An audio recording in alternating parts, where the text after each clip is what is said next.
All right, here's an instruction video on how to add our torsion spring to your actuator on the turbinator.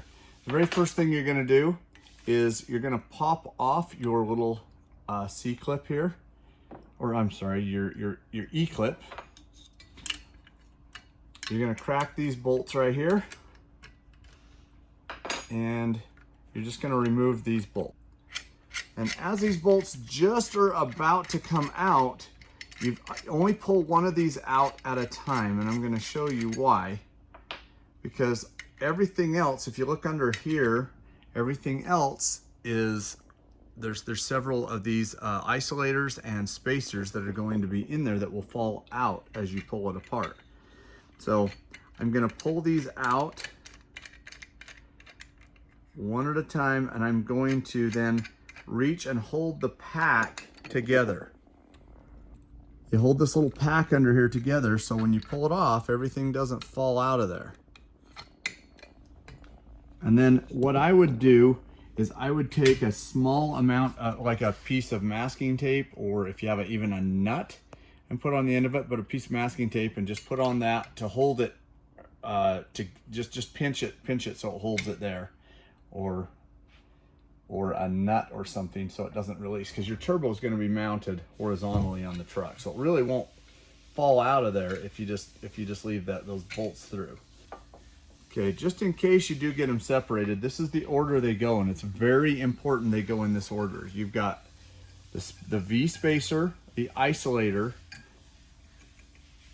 that go on. It's basically like a washer and a gasket, almost is what you would think of it as, but it's a heat isolator.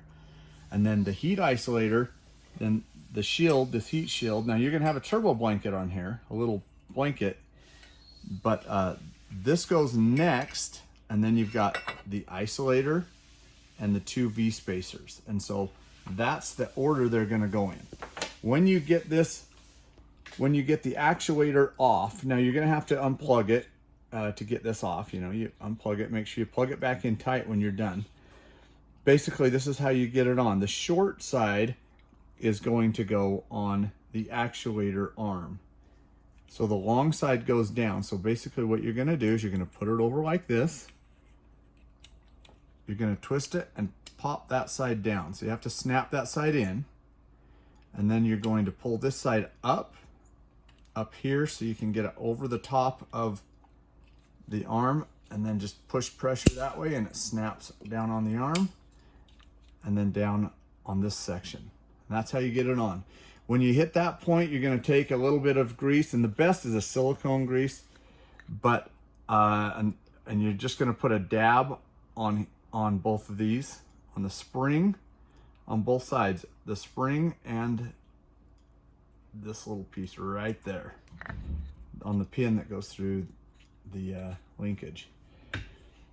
And then all you're going to do is just put it back on, and then you'll have to open, and then you'll need the video on how to recalibrate this. This absolutely will need to be recalibrated after you put this back on, and that calibration, you need to open our calibration video.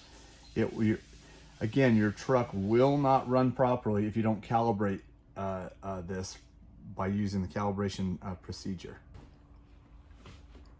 So you just replace it with a pair of pliers, click it in, and you're good to go. Put one on both sides, on the E-clip on both sides, and you're good to go.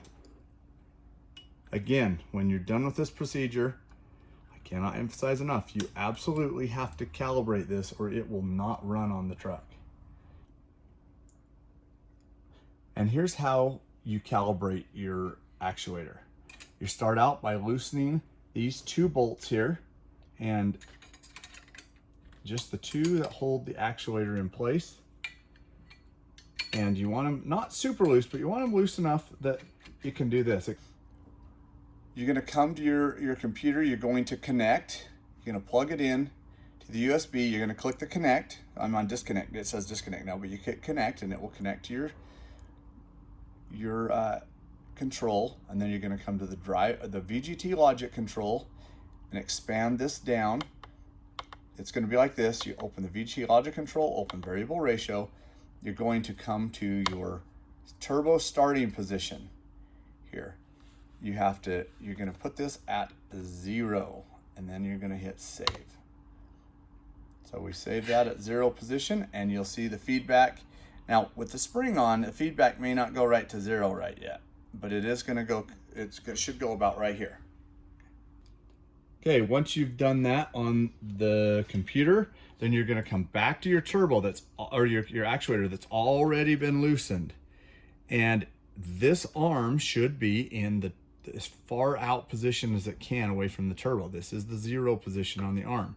So you can pull it, you're gonna want to pull it away from the turbo. I like to put a screwdriver in right here and pry just slightly. You don't want to pry hard at all. You can damage the vanes if you pry too hard, but you want to pry, and snug it up. Hold pressure, I'm keeping pressure just a little bit. Maybe I might be putting like a pound of pressure on the screwdriver right here. And once you start getting it tight, then you just torque these back down to about 110 inch pounds, which is about right around 10 foot-pounds, somewhere in that realm. So you're gonna tighten that, and then you're gonna go back to your computer. You're going to take the starting position and put it back to what it was. In this case, it was 41. If you have a 6.7 truck, it's probably gonna be somewhere in the ballpark of 48. I'm gonna change that, hit save, and you're gonna want to download the new 1.9 version of the software. When you do this, the reason why is once you do that, it eliminates these limitations here, and it will allow you to put the, especially if you have a compound kit you're using with it, you can set this up to 50 PSI or 55 PSI. And then under the exhaust brake control, you can also set the exhaust brake pressure higher once you get the spring. But this is a limiting factor if you are using version 1.6 or 1.7. So you're going to want to download version 1.8 off our website.